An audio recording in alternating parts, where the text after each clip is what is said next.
സുവിശേഷം 11-ാം അധ്യായം അതിൻ്റെ 27-28 വാക്യങ്ങൾ.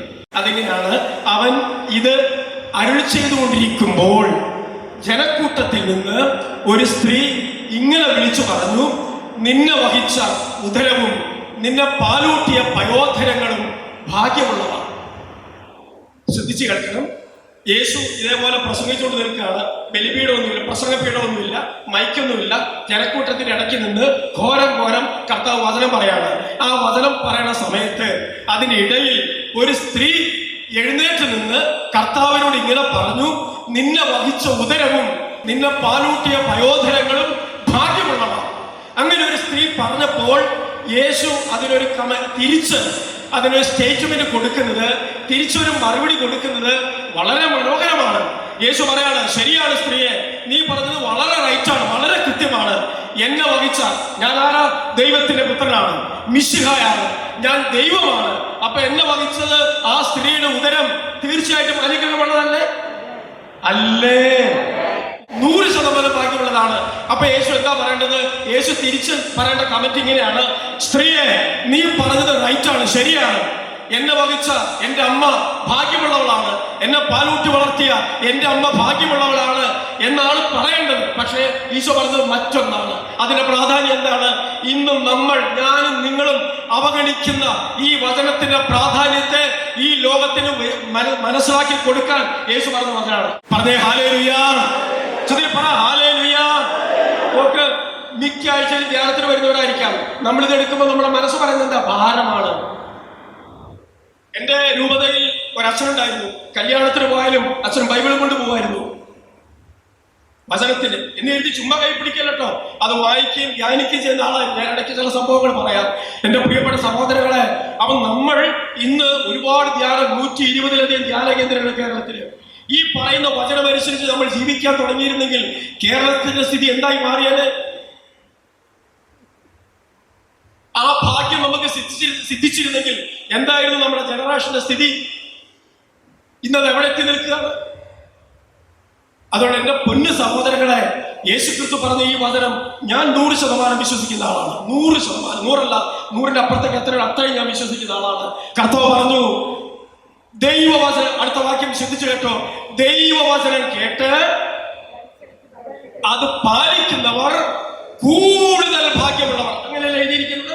കറക്റ്റാണ്. അതായത് കർത്താവിനോട് ആ സ്ത്രീ പറയാണ്, നിന്നെ വഹിച്ച ഉദരവും നിന്നെ പാലൂട്ടിയ പയോധരങ്ങളും ഭാഗ്യമുള്ളതാണ്. ഈശോ നിഷേധിച്ചില്ല, എന്നാൽ അതിനെ ഹൈലൈറ്റ് ചെയ്തുമില്ല. രണ്ടും നമ്മൾ സൂക്ഷിക്കണം.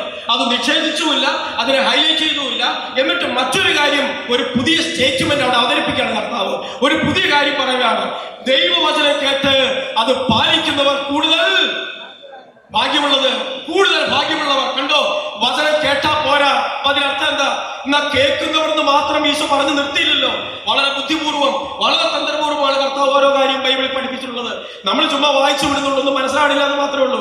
കേട്ടാ പോരാ, അത് കേട്ടാ പോരാ, അത് പാലിക്കുന്നവർ. അപ്പൊ അത് കേൾക്കണം, പാലിക്കണം. രണ്ട് കാര്യം. എന്തിനാണ് എല്ലാ മാസവും എല്ലാ ആഴ്ചയിലും നമ്മൾ ധ്യാന കേന്ദ്രങ്ങൾ തോറും കയറുന്നത്? ഇത് കേൾക്കാനും നമ്മുടെ ജീവിതത്തെ അതനുസരിച്ച് തിരുത്തി ഭാഗ്യമുള്ള ജീവിതത്തിന് ഉടമകളായി നമ്മൾ മാറാനും. നമ്മളെന്താ പറഞ്ഞുകൊണ്ടിരിക്കുന്നത്? മക്കളൊക്കെ അമേരിക്കയാണെങ്കിൽ ഭയങ്കര ഭാഗ്യം, മക്കൾക്കൊക്കെ ഭയങ്കര ജോലി കിട്ടിയാൽ ഭയങ്കര ഭാഗ്യം, ഒരു 10 കോടി രൂപ ലോട്ടറി അടിച്ചാൽ ഭാഗ്യം. അതൊന്നല്ല കർത്താവ് പറഞ്ഞ ഭാഗ്യം. ബൈബിളിൽ ഒരുപാട് ഭാഗ്യത്തെ കുറിച്ച് പറയുന്നുണ്ട്. എന്നാൽ ലൂക്കാ സുവിശേഷം പറയുന്ന ഭാഗ്യം അതിൽ നിന്ന് വിഭിന്നമാണ്, വ്യത്യാസമാണ്. കർത്താവിന്റെ വചനം കേട്ട് അത് പാലിക്കുന്നവർ കൂടുതൽ എന്നൊരു വാക്കവിടെ ഉപയോഗിച്ചു. അതിനൊരർത്ഥമുണ്ട്. എന്ന് വെച്ച് അമ്മയേക്കാൾ വലിയ ഭാഗ്യവതി എന്നുള്ള അർത്ഥത്തിൽ എടുക്കണ്ട. അതിന്റെ ശ്രേഷ്ഠത മനസ്സിലാക്കാൻ കർത്താവ് വാക്കവിടെ ഉപയോഗിച്ചതാണ്.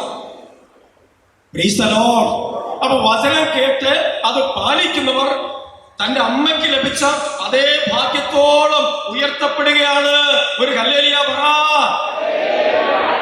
ദൈവം പ്രഖ്യാപിച്ച ഈ ശ്രേഷ്ഠമായ ഭാഗ്യത്തിലേക്ക് ഞാനും നിങ്ങളും ഉയരാൻ എന്താ മാർഗം? ഇത് ദൈവം പറഞ്ഞതല്ലേ? ഈ ശ്രേഷ്ഠമായ ഭാഗ്യത്തിലേക്ക് എന്റെയും നിങ്ങളുടെയും ജീവിതം അനുദിനം ഉയർത്തപ്പെടണം. അതിനെന്താ മാർഗം? അതിനുള്ള മാർഗമാണ് ഈ ഗ്രന്ഥം. Price the Lord. അതാണ് നമുക്കൊക്കെ.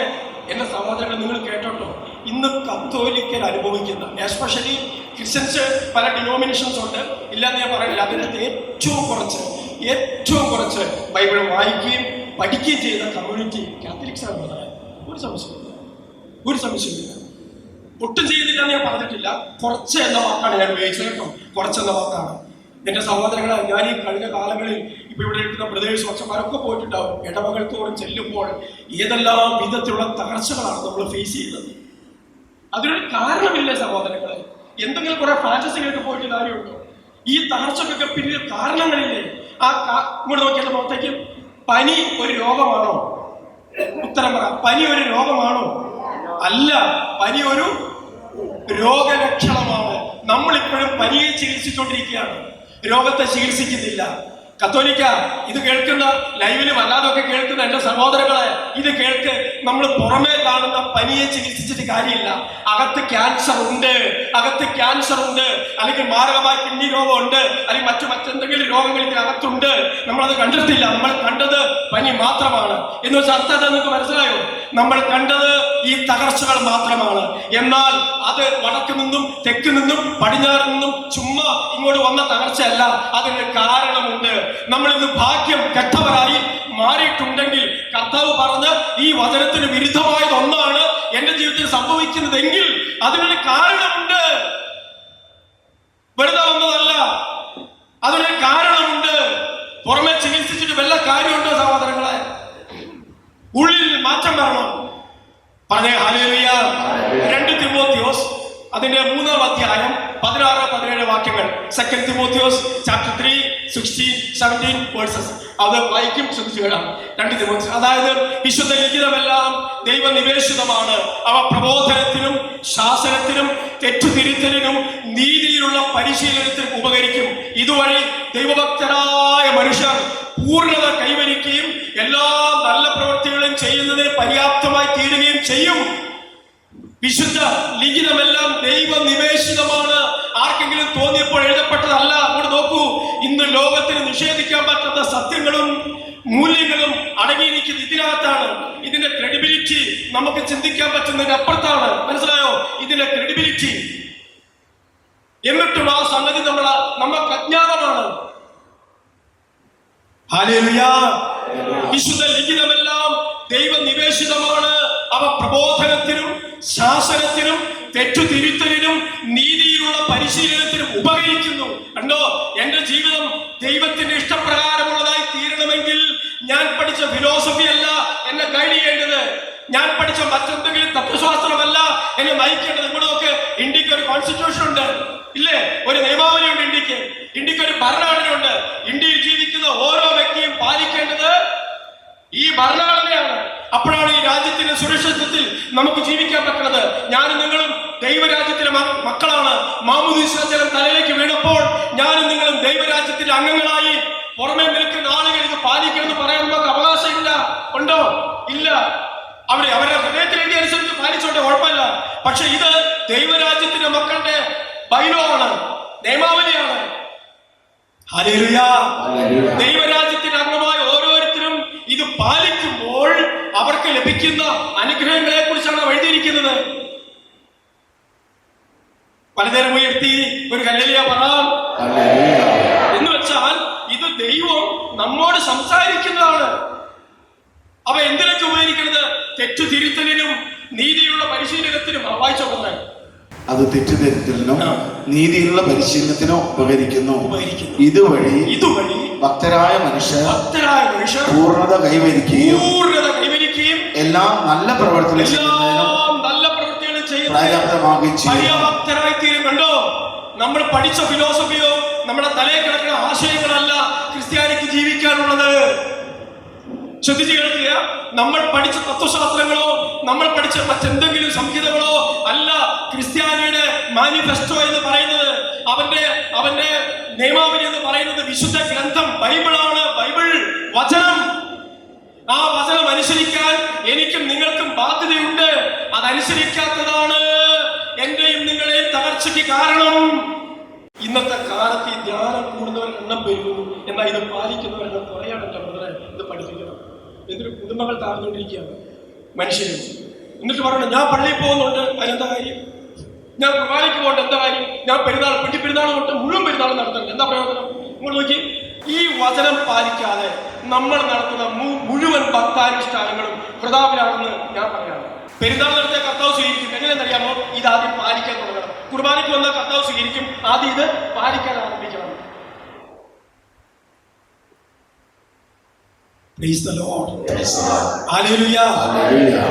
മനസ്സിലാവും നമുക്ക്?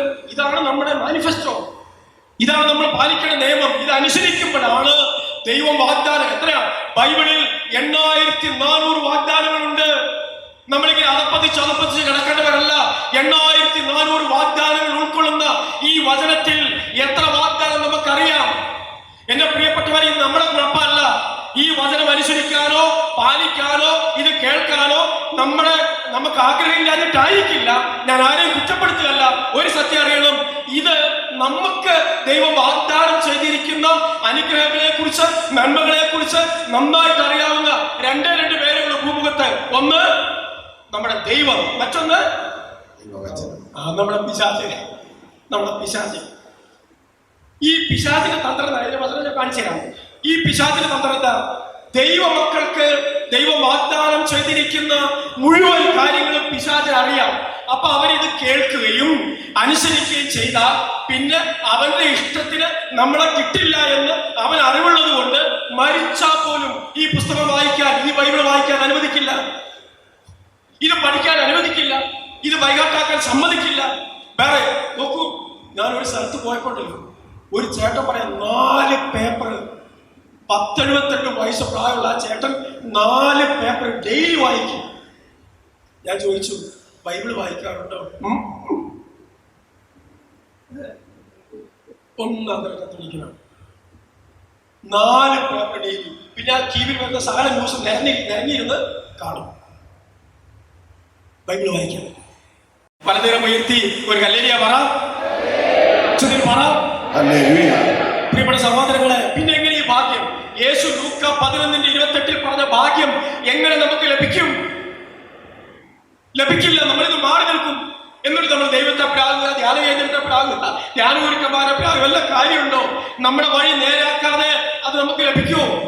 ഇങ്ങോട്ട് നോക്ക്, എന്റെ പേര് ബാങ്കിൽ 10 ലക്ഷം രൂപ ഡിപ്പോസിറ്റ് കിടപ്പുണ്ട്. ഫിക്സഡ് അല്ല, അല്ലാതെ 10 ലക്ഷം രൂപ എന്ന് വിചാരിച്ചോ? ചെക്ക് ലീഫ് എന്റെ കയ്യിൽ ഇരിപ്പുണ്ട്. ഞാൻ ആ ചെക്ക് ലീഫിൽ എനിക്ക് ഇഷ്ടമുള്ള സ്ഥലത്ത് സംഖ്യ എഴുതി, ഇഷ്ടമുള്ള സ്ഥലത്ത് ഒപ്പിട്ട് ഞാൻ ആ ബാങ്കിൽ കൊണ്ടേ കൊടുത്താൽ എനിക്ക് 1 ലക്ഷം രൂപ പിൻവലിക്കാൻ പറ്റുമോ?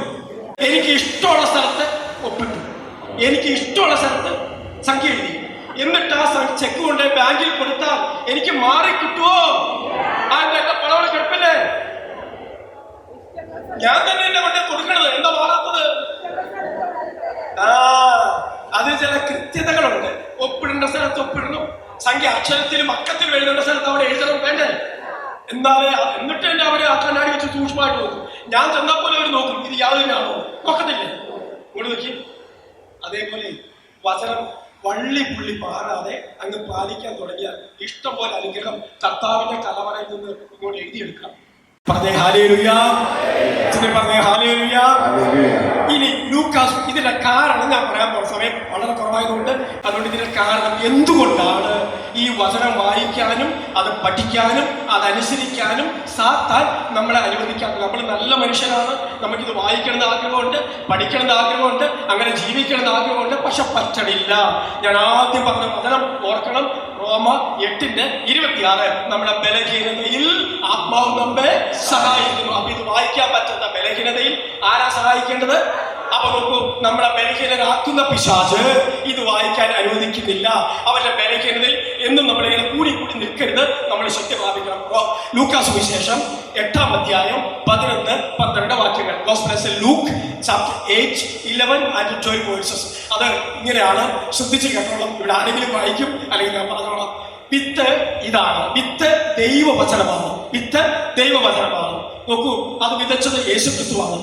ചിലർ വചനം കേട്ടെങ്കിലും അവർ വിശ്വസിക്കുകയോ രക്ഷപ്പെടുകയോ ചെയ്യാതിരിക്കാൻ വേണ്ടി സാത്താൻ വന്ന് അവരിൽ വിതയ്ക്കപ്പെട്ട വചനം നീക്കം ചെയ്യുന്നു.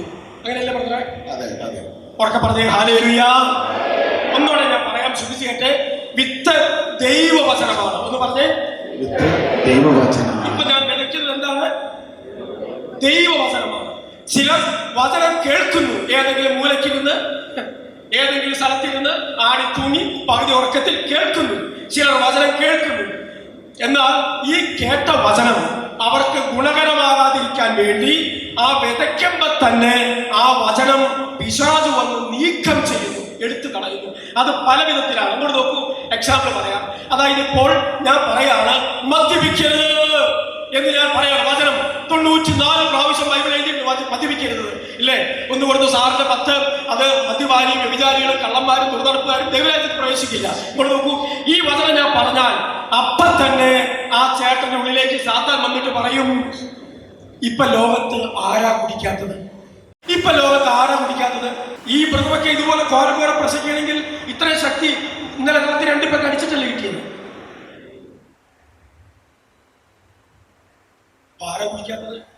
ആ ലോകത്തെ തോമാസ് കുടിക്കുന്നില്ലേ? അവരിപ്പോ എന്താ കുഴപ്പം? മക്കൾ മുഴുവൻ അമേരിക്കയിൽ.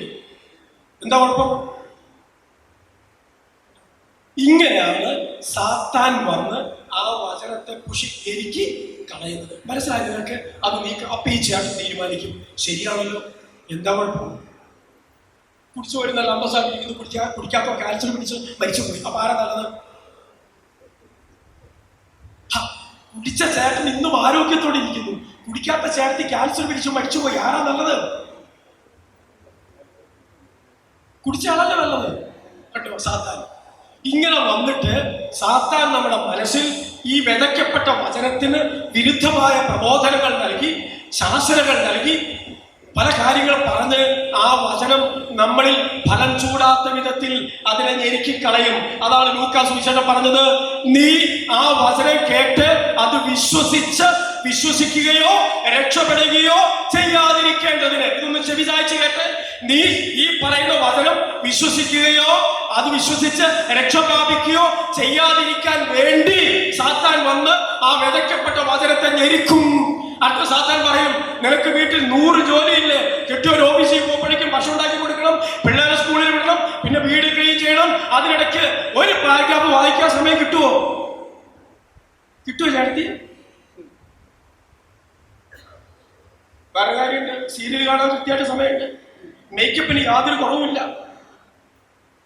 ഇതാണ് അതിന്റെ സത്യം. എവിടെ നമുക്ക് സമയം?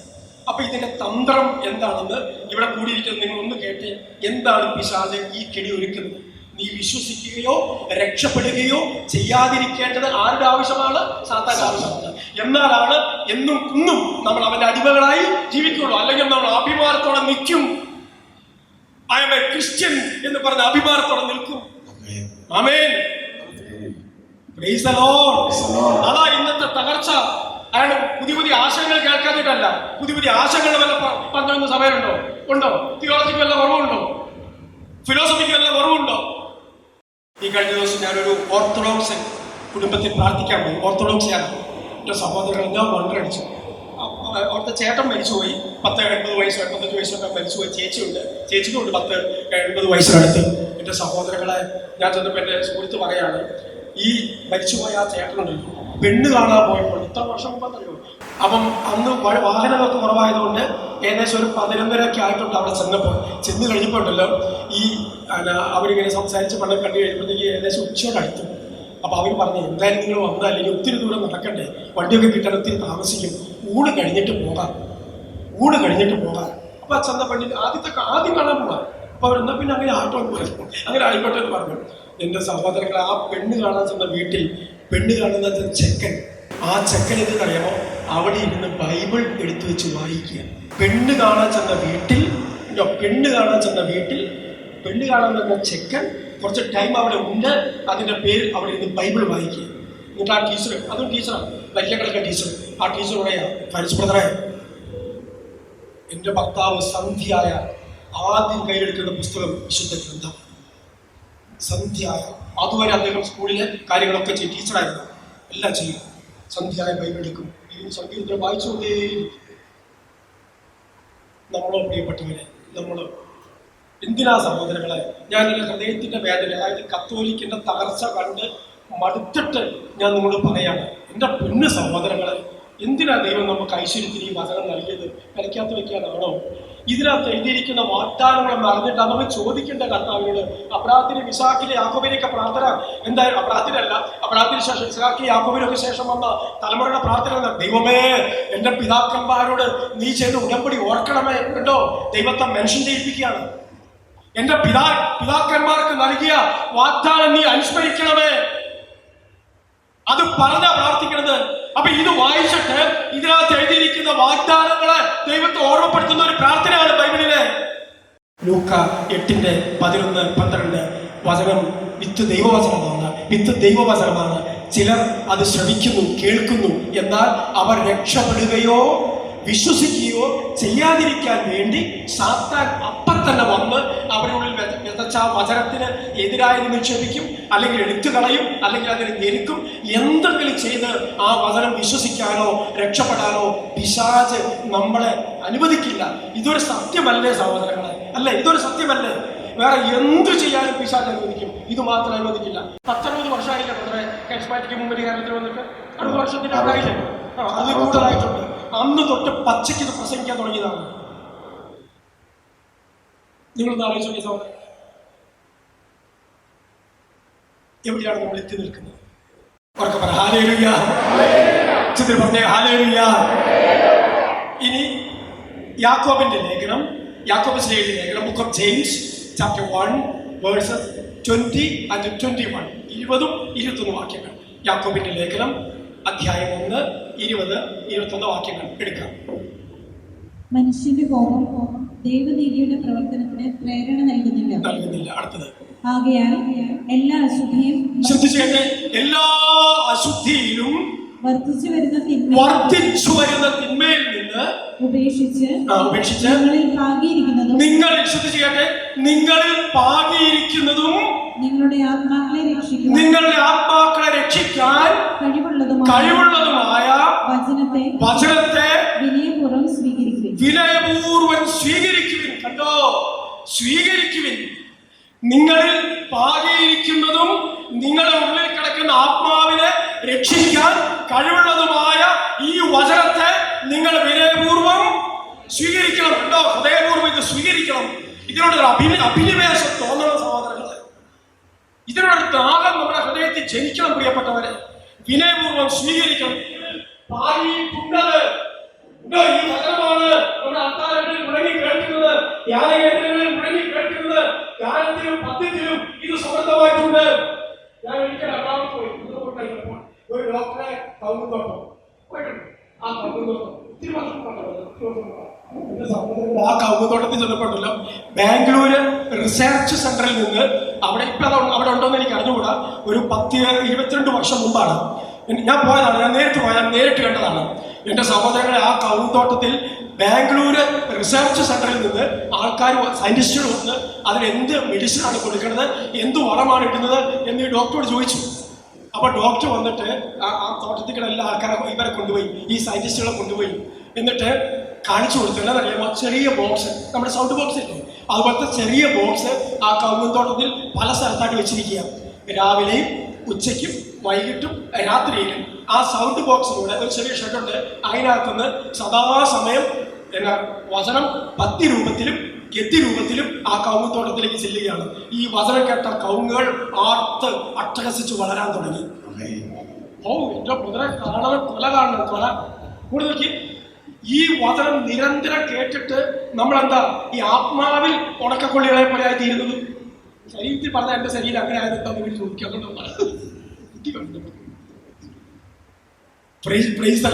മനസ്സിലായോ? ഈ ആത്മാവിൽ എന്തുകൊണ്ടാണ് നമ്മളിങ്ങനെ ഉണങ്ങിക്കഴിഞ്ഞു പോയത്? കൗകത്തിന്റെ ശരീരത്തിലും ആത്മാവിലും ഫലം ചൂടി അത്ഭുതകരമായ കാരണ കൗകിലുണ്ടായത്. ബാംഗ്ലൂരിൽ നിന്ന് സയന്റിസ്റ്റുകൾ വന്ന് നോക്കി. കാരണം എന്താ, വേറെ ഒരു മനുഷ്യരുടെ സാധാരണ വളം മാത്രം, എന്നിട്ടും അവ ആ തട്ടനസിച്ച് വളർന്നു. കണ്ടോ, നിങ്ങളിൽ പാകിയിരിക്കുന്നതും നിങ്ങളുടെ ആത്മാവിന് ജീവൻ പ്രദാനം ചെയ്യാൻ കഴിയുന്നതുമായ ഈ വചനത്തെ അവഗണിക്കരുത്. കത്തോലിക്ക ക്രിസ്ത്യാനി, അത് നിനക്ക് ഗുണകരമല്ല. നീ കരിഞ്ഞൊരു ഉണക്കക്കൊള്ളി പോലെ ആയിത്തീരും. ഫിസിക്കലി അല്ല, ആത്മാവിൽ. Praise the Lord. അതേ ഹല്ലേലൂയ. അതുകൊണ്ട് എന്റെ സഹോദരങ്ങളെ, നമ്മുടെ ആത്മാവിനെ രക്ഷിക്കാൻ കഴിവുള്ള ഈ ജീവന്റെ വചനത്തെ നമ്മൾ നിസ്സാരമായിട്ട് കണക്കാക്കരുത്. അതാണ് എനിക്ക് ജീവൻ നൽകുന്നത്. പത്രോസ് ഈശോ പറഞ്ഞത്, കർത്താവേ, ഞങ്ങളുടെ ആരുടെ അടുത്തേക്ക് പോകും? നിത്യജീവന്റെ വചനങ്ങൾ നിന്റെ പക്കലാണല്ലോ ഉള്ളത്. കണ്ടോ, നിങ്ങൾ പോകാൻ ആഗ്രഹിക്കുന്ന വിട്ടുപോ, വേണമെങ്കിൽ പൊക്കോ എന്ന് യോഹന്നാൻ 6:63. ഞങ്ങൾ ആരുടെ അടുത്തേക്ക് പോകും? നിന്റെ വായിൽ നിന്ന് വരുന്ന വചനം അത് നിത്യജീവൻ പ്രദാനം ചെയ്യുന്നതാണ്. അത് എത്രയോ ആശ്വാസദായകമാണ്. എന്റെ പ്രിയപ്പെട്ടവരെ, ദുഃഖിച്ച് വേദനിച്ചിരിക്കുമ്പോൾ കയറെത്തുന്നതിനെ കുറിച്ചല്ല, പരാതി പറയുന്നതിനെ കുറിച്ചല്ല, ഇത് തുറന്നിട്ടങ്ങ് വായിക്കണം. അപ്പോൾ ഇതിലടങ്ങിയിരിക്കുന്ന ദൈവശക്തി ആ വചനത്തിലൂടെ എന്റെ ഉള്ളിലേക്ക് വരികയും എന്റെ ആത്മാവ് പുഷ്ടി പ്രാപിക്കുകയും ചെയ്യും. ഫിലിപ്പി 2:16 നിങ്ങൾ ജീവന്റെ വചനത്തെ ശ്രദ്ധിച്ചു കേൾക്കണം. ഇത് ബൈഹാർട്ടാണ്. നിങ്ങൾ ജീവന്റെ വചനത്തെ, അപ്പോൾ ഞാൻ ഓടിയതും അധ്വാനിച്ചതും പ്രതാപനായിരിക്കുന്ന ക്രിസ്തുവിന്റെ ദിനത്തിൽ എനിക്ക് അഭിമാനിക്കാം. ഇപ്പോൾ നോക്കി, എന്താ കർത്താവ് പറഞ്ഞത്? എന്തിനപ്പോൾ മുറുകെ പിടിക്കാനാ? ജീവന്റെ വചനത്തെ മുറുകെ പിടിക്കാൻ. എന്താ ഇവിടെ നോക്കൂ, ഇത് ഞാൻ ഇങ്ങനെ ലൂസായിട്ട് പിടിച്ചാൽ ഇത് പിടിച്ചാൽ താഴെ, എന്നാൽ നന്നായിട്ട് പിടിക്കണം എന്ന് വെച്ചാൽ അർത്ഥം അറിയാമോ? എന്തു വില കൊടുത്തും ജീവന്റെ വചനത്തെ അവഗണിച്ച് ഒരു ജീവിതം നമ്മൾ നയിക്കരുത് എന്നർത്ഥം. നിങ്ങൾ ജീവന്റെ വചനത്തെ മുറുകെ പിടിക്കണം. അപ്പോൾ എന്റെ ക്രൈസ്തവ ജീവിതം ഉണ്ടല്ലോ, അപ്പോൾ എന്റെ ക്രൈസ്തവ ജീവിതം ഓടിയതും അധ്വാനിച്ചതും പ്രതാപിലായില്ലെന്ന് എനിക്ക് ക്രിസ്തു രണ്ടാമത് വരുമ്പോൾ മനസ്സിലാവും. അല്ലെങ്കിൽ വൈക്കോലുകൊണ്ട് പണിത പോലെ ഇരിക്കും, വൈക്കോലുകൊണ്ട് അല്ലെങ്കിൽ മറ്റു പലതുകൊണ്ട് പണിത പോലെ ഇരിക്കും. അത്രയേ ഉള്ളൂ. അതായത് നിങ്ങൾ ജീവന്റെ ഏത് ഇപ്പോൾ നോക്കാൻ പുറത്തേക്ക് നോക്കാം. ഒരിക്കൽ ഒരു മനുഷ്യൻ, അദ്ദേഹം പറഞ്ഞാൽ അദ്ദേഹത്തിന് എന്തോ ഇലക്ട്രിസിറ്റിയുമായി ബന്ധപ്പെട്ട് 5000 രൂപയുടെ ഫൈൻ വന്നു. 5000 രൂപയുടെ ഫൈൻ വന്നപ്പോൾ ഇലക്ട്രിസിറ്റിക്കാരോട്ട് എന്തോ പറഞ്ഞു, ഒരു അഡ്ജസ്റ്റ്മെന്റ് സ്ഥലവും പേരൊന്നും ഞാൻ പറയണില്ല, ഒരു അഡ്ജസ്റ്റ്മെന്റ്. അതെങ്ങനെയാണ്? 1000 രൂപയ്ക്ക് കൈക്കൂലി കൊടുത്താൽ 5000 രൂപ ലാഭിക്കാം, 4000 ലാഭിക്കാം, അല്ലേ? നോക്കൂ, പക്ഷെ അത് കൈക്കൂലിയാണ്, വചനത്തിന് വിരുദ്ധമാണ്. അപ്പൊ ആ സാറ് പറഞ്ഞു, എന്റെ 5000 പോയാലും 1000 തന്നിട്ട് ഒരു അഡ്ജസ്റ്റ്മെന്റിന് ഞാൻ തയ്യാറല്ല, അത് ദൈവവചനം ലംഘിക്കുന്നതാണ്. ഒരു ഹല്ലേലൂയ പറ. നിങ്ങളാണ് എന്ത് ചെയ്യും? 5000 രൂപ കൊടുക്കണം. 1000 രൂപ കൊടുത്താൽ 4000 ലാഭം കിട്ടും. അഡ്ജസ്റ്റ്മെന്റ് അത് കൈക്കൂലിയാണ്. നിങ്ങൾ എന്ത് ചെയ്യും? കത്തോലിക്ക് മിണ്ടാതിരിക്കുമെന്ന് ഞാൻ വിചാരിക്കുന്നില്ല. എന്ത് ചെയ്യും? 1000 കൊടുത്ത കാര്യം നടക്കുക, പിന്നെ സംസാരിച്ചാ പോരെ സഹോദരങ്ങള്, സംസാരിച്ചാ പോരെ. ഇതാണ് വചനത്തോട് നമ്മൾ കാണിക്കുന്ന അവഗണന. അതാണ് ലൂസായി പിടിക്കാന്ന് പറഞ്ഞത്. അവനവന്റെ കാര്യം വരുമ്പോൾ, അവനവന്റെ കാര്യം പറയുമ്പോൾ വചനവും വേണ്ട, കർത്താവും വേണ്ട, കാര്യം സാധിച്ചു എന്നിട്ട് സ്വോത്രം ഹല്ലേലൂയ, കർത്താവേ കഴിഞ്ഞ ആഴ്ചയാണ് ഞാൻ ധ്യാനം കൂടിയത്, എന്നിട്ട് ഞാൻ അങ്ങനെ ചെയ്തു, സ്വോത്രം ഹല്ലേലൂയ എന്ന് പറഞ്ഞ് വീണ്ടും. അതായത് നിങ്ങൾ ജീവന്റെ വചനത്തെ മുറുകെ പിടിക്കുവിൻ, നിങ്ങൾ ജീവന്റെ വചനത്തെ മുറുകെ പിടിക്കുവിൻ. അപ്പോൾ ഞാൻ ഓടിയതും അധ്വാനിച്ചതും പ്രതാപനായി നിന്ന് ക്രിസ്തുവിന്റെ ദിനത്തിൽ എനിക്ക് ബോധ്യപ്പെടും. ഒരു ഹല്ലേലൂയ പറ. പ്രധാന ശബ്ദത്തിലൂടെ വായിച്ചു, ജീവന്റെ വചനത്തെ മുറുകെ പിടിക്കുവിൻ, അപ്പോൾ ഞാൻ ഓടിയതും അധ്വാനിച്ചതും വ്യർത്ഥമാകില്ലെന്ന് ക്രിസ്തുവിന്റെ ദിനത്തിൽ എനിക്ക് അഭിമാനിക്കാം. അപ്പോഴേ എനിക്ക് അഭിമാനിക്കാൻ പറ്റുള്ളൂ. ഇന്ന് നിങ്ങൾ പുച്ഛിച്ചു തള്ളുന്ന വചനം പാലിക്കുന്ന ആൾക്കാരുണ്ടല്ലോ, ഏത് വചനത്തിന് വേണ്ടി നാണം കെട്ടവർ, വചനത്തിന് വേണ്ടി തിരസ്കരിക്കപ്പെട്ടവർ, വചനത്തെ പ്രതി അപമാനം സഹിച്ചവർ, വചനത്തെ പ്രതി ഭാര്യയും മക്കളെ സ്വത്ത് ഉപേക്ഷിച്ചവർ, അവരൊക്കെ നമ്മുടെ മുമ്പിൽ ഇന്ന് നിന്ദ്യരും ബലഹീനരും ദുർബലരുമായി നിൽക്കുന്നുണ്ടെങ്കിൽ അവർ മഹത്വമുള്ളവരായിരുന്നു എന്ന് കാണുന്ന ഒരു ദിനം വരും. അത് കർത്താവിന്റെ രണ്ടാമത്തെ വരവെങ്കിലാണ്. അപ്പോൾ ഞാൻ ഓടിയതും ഇതിനു വേണ്ടി അപമാനം സഹിച്ചതും ഇതിനു വേണ്ടി അധ്വാനിച്ചതും ഇതിനു വേണ്ടി തൊണ്ട പൊട്ടിച്ചതും ഇതിനു വേണ്ടി സമയം മുടക്കിയതും ഒന്നും വൃഥാവനായില്ലെന്ന് ക്രിസ്തുവിന്റെ ദിനത്തിൽ എനിക്ക് അഭിമാനിക്കാൻ കഴിയും. അത് പാലിക്കുന്ന ഓരോരുത്തർക്കും അത് സംഭവിക്കും സഹോദരങ്ങളെ.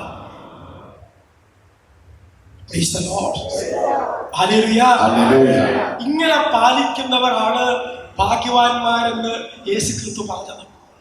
അല്ലാണ്ട് വെറുതെ കേൾക്കുന്നവരല്ല, വെറുതെ നടക്കുന്നവരല്ല. എന്റെ സഹോദരങ്ങളെ, ഇനി നിങ്ങളുടെ മനസ്സിൽ ഒരു സംശയം വരാം, ഈ കാലഘട്ടത്തിൽ, ആധുനിക കാലഘട്ടത്തിൽ ഇത് പറ്റുമോ? നമ്മൾ നോക്കി, ഞാൻ പറഞ്ഞു 8400 വാഗ്ദാനങ്ങൾ വിശുദ്ധ ബൈബിളിലുണ്ട്. അത് പാലിക്കാൻ പറ്റാത്തതൊന്നും ദൈവം നമ്മൾ പറഞ്ഞിട്ടില്ല സഹോദരങ്ങളെ, ഒരിക്കലും. വളരെ സിമ്പിൾ എക്സാമ്പിളുകൾ കൊണ്ട് ഞാൻ നിങ്ങൾക്ക് മനസ്സിലാക്കി തരാം. ശ്രദ്ധിച്ചു കേട്ടോ. എൻ്റെ ഇളയ കുട്ടി ഇപ്പം 4ാം ക്ലാസ്സിൽ പഠിക്കുകയാണ്. ഒരപ്പൻ എന്ന നിലയിൽ വലിയ കുട്ടികളാണെന്നല്ല, ഞാൻ സാധാരണ മനുഷ്യനാണ്. എൻ്റെ കുട്ടിക്ക് എന്തുമാത്രം കപ്പാസിറ്റി ഉണ്ട് വെയിറ്റ് ചുമക്കാൻ, ഭാരം വഹിക്കാൻ എന്ന തിരിച്ചറിവ് എനിക്കുള്ളത് കൊണ്ട് അവൻ്റെ തലയിലേക്ക് 25 കിലോ വെയിറ്റ് എടുത്ത് ഞാൻ വെച്ചു കൊടുക്കൂ. 4ാം ക്ലാസ് വെച്ചു കൊടുക്കൂ. അതെന്താ?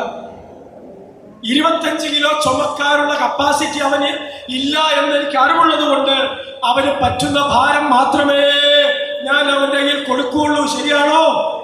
ആണെങ്കിൽ ആണെന്ന് പറ. അങ്ങനെയാണെങ്കിൽ എന്നേക്കാ ബുദ്ധി എന്റെ ദൈവത്തിനില്ലേ? നിങ്ങളേക്കാ ബുദ്ധി ദൈവത്തിനില്ലേ? നമ്മളെല്ലാവരും കാണാൻ കൂടുന്നേക്കാ ബുദ്ധി ദൈവത്തിനില്ലേ? അങ്ങനെയാണെങ്കിൽ എനിക്ക് ചുമക്കാൻ പറ്റാത്തൊരു ഭാരം ദൈവം എന്റെ തലയിൽ കെട്ടിവെക്കുന്നു. ഉറപ്പാണല്ലോ. അങ്ങനെയാണെങ്കിൽ ഇത് പാലിക്കാൻ ബുദ്ധിമുട്ടുണ്ടോ? ഉറക്കപ്പെട. കാരണം എൻ്റെ അപ്പനെല്ലാം അറിയാം. പിന്നെ എന്തുകൊണ്ടാണ് നമുക്കിത് പാലിക്കാനും വായിക്കാനും പഠിക്കാനും പറ്റാതെ പോണത്? സാത്താന്റെ തന്ത്രം. ഒന്നാമത്തെ തന്ത്രം അവൻ ഞെരുക്കി കളയുന്നു, എടുത്തു കളയുന്നു. രണ്ടാമത്തെ തന്ത്രം എന്നറിയാം. രണ്ടാമത്തെ തന്ത്രമാണ് യാക്കോബ് 1:15. ഈ വചനം നമ്മളിൽ നിന്ന് ഫലശൂന്യമായി തീരാൻ അവൻ ഒരുക്കുന്ന രണ്ടാമത്തെ തന്ത്രമാണ് യാക്കോബ് 1:15. അതിങ്ങനെയാണ്: ദുർമോഹം ഗർഭം ധരിച്ച് പാപത്തെ പ്രസവിക്കും. ഇങ്ങോട്ട് നോക്കൂ. ഈ ബൈബിളിൽ എഴുതിയിരിക്കുന്ന മോഹങ്ങൾക്കനുസരിച്ച് മാത്രമേ നമുക്ക് ജീവിക്കാൻ അനുവാദമുള്ളൂ. ഒരു ഹല്ലേലൂയ പറ. മറ്റുള്ള ജീവിതത്തിന് പേര് വിളിക്കുന്ന പേരാണ് വചനവിരുദ്ധ ജീവിതം. എന്നാ ജീവിതം? നോക്കൂ, ഇന്ത്യയിൽ നിൽക്കുമ്പോൾ നമ്മൾ ഏത് ഭരണഘടന അനുസരിക്കണം? കറക്റ്റ് അല്ലേ? അല്ലെങ്കിൽ അത് പാപമല്ലേ? തെറ്റല്ലേ? തെറ്റാണ്.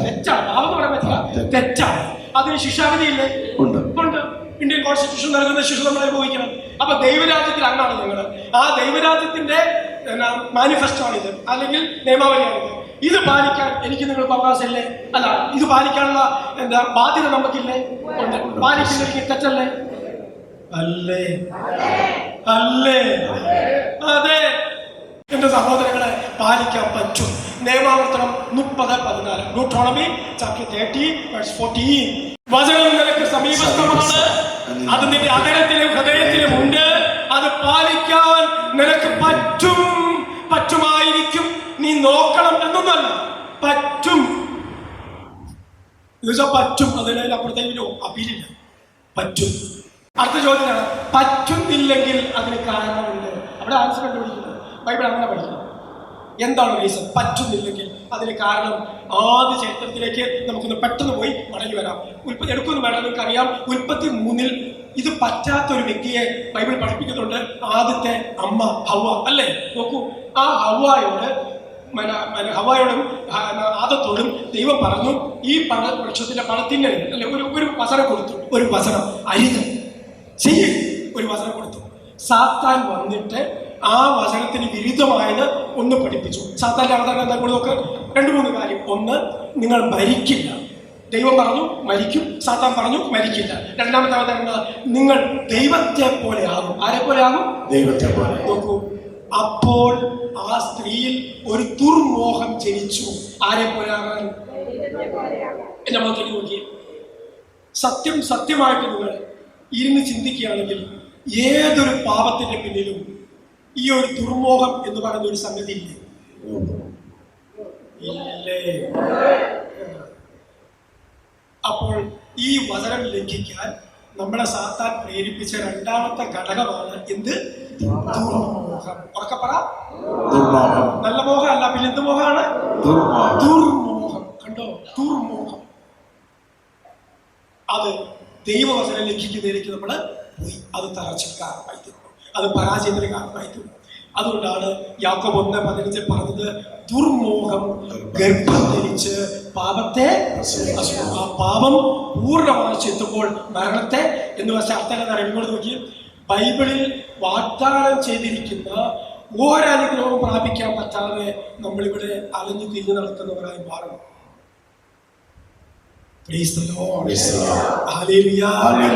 അതുകൊണ്ട് യാക്കോബ് 1:22. Book of James chapter 1:22. നിങ്ങൾ വചനം കേൾക്കുന്ന ആത്മവഞ്ചകനാകാതെ അത് അനുവർത്തിക്കുന്നവർ കൂടി ആയിരിക്കണം. പലതരം ഉയർത്തിപ്പിടിച്ച് നന്നായിട്ട് ഉയർത്തിപ്പിടിക്കും.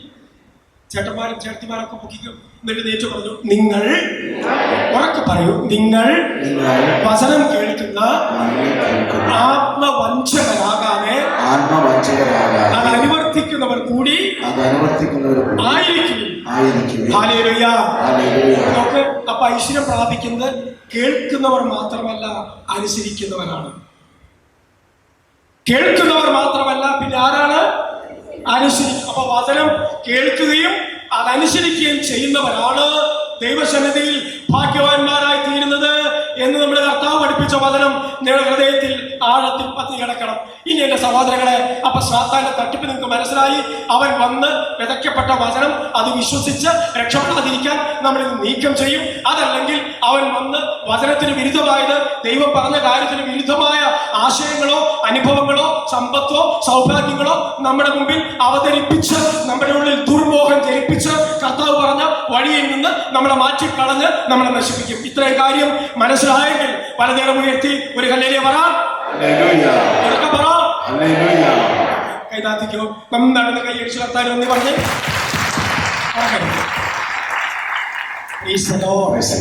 പ്രിയപ്പെട്ടവരെ, ഇനി നിങ്ങൾ അതിന്റെ സമ്മറി ബ്രീഫായിട്ട് നിർമ്മിച്ച് എന്തുകൊണ്ടാണ് വചനം വായിക്കാൻ നമുക്ക് പറ്റാതെ പോയത്, ഇനി അഥവാ വായിച്ചാൽ ഗ്രഹിക്കാതെ പോയത്, അഥവാ ഗ്രഹിച്ചാൽ അനുസരിക്കാൻ പറ്റാതെ പോയത്, ഈ 3 ചോദ്യത്തിന് ഉത്തരം ഇന്ന് വീട്ടിൽ പോയിരുന്ന് കണ്ടുപിടിക്കണം.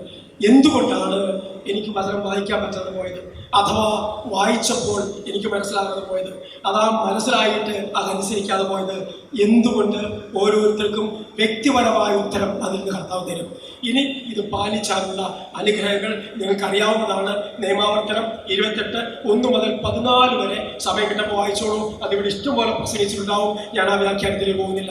ഒറ്റ കാര്യം പറഞ്ഞ് ഞാൻ അവസാനിപ്പിക്കുകയാണ്. നിയമാവർത്തന പുസ്തകം 28-ാം അധ്യായത്തിന്റെ 1 മുതൽ 4 വരെ വായിച്ചാൽ നിങ്ങൾക്ക് മനസ്സിലാക്കാൻ പറ്റുമ്പോൾ നോക്കി, ഈ വചനം കേട്ട് അത് പാലിക്കുന്നവർ, അത് സൂക്ഷ്മമായി പാലിച്ചാൽ ലോകത്തിലെ മറ്റെല്ലാ ജനതകളെക്കാൾ നിങ്ങൾ ഉന്നതരായിരിക്കും എന്ന വാഗ്ദാനം ഇന്ന് ഞാനും നിങ്ങളും പ്രാപിക്കേണ്ടതായിരുന്നു, പ്രാപിച്ചില്ല.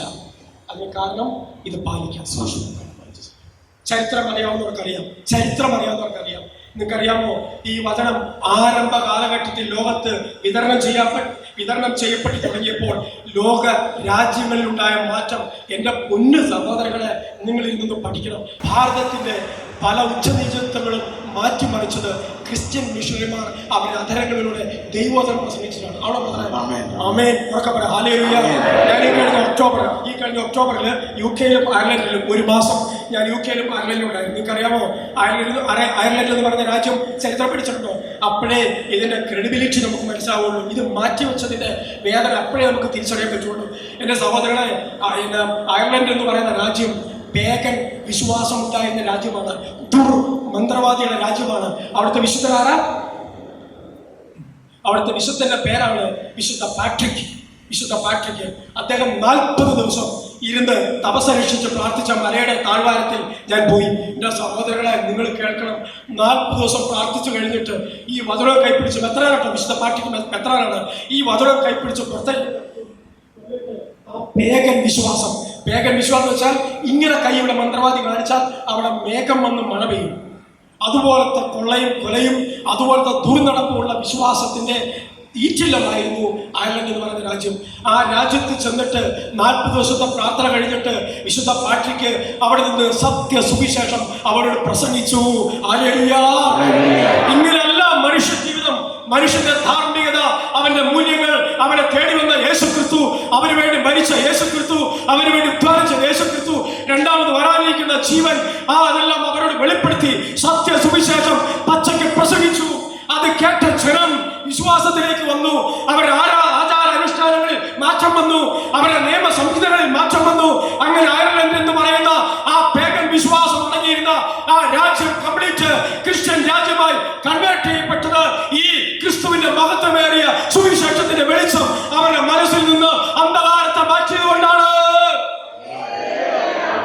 ഹല്ലേലൂയ.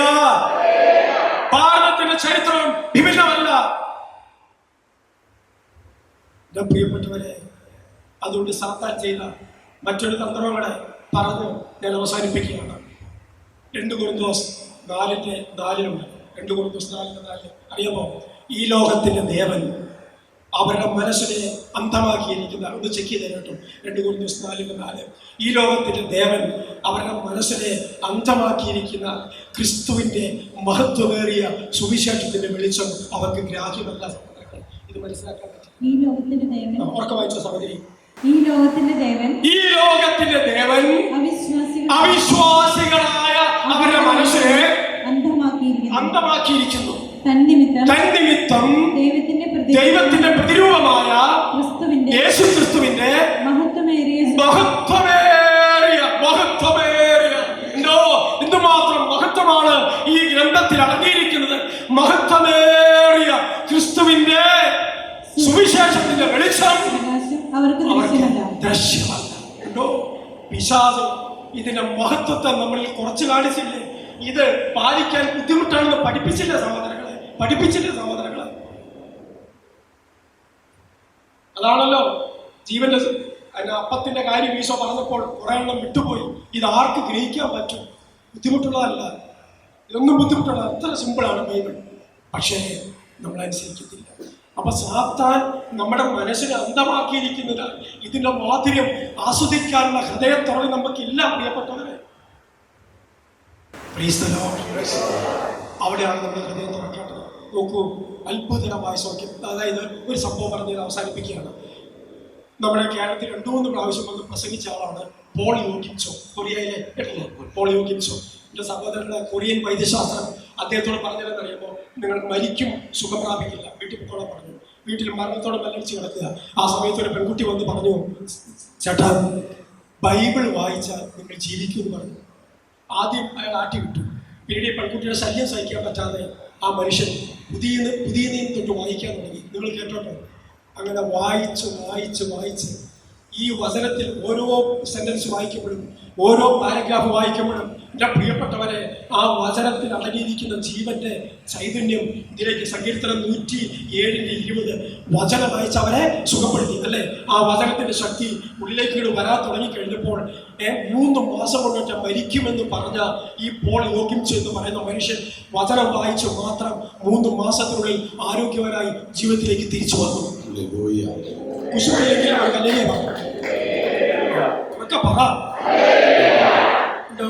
നമ്മുടെ ഡിവൈനിൽ വന്ന് പ്രസംഗിച്ചിട്ടുണ്ട് ആ മനുഷ്യൻ.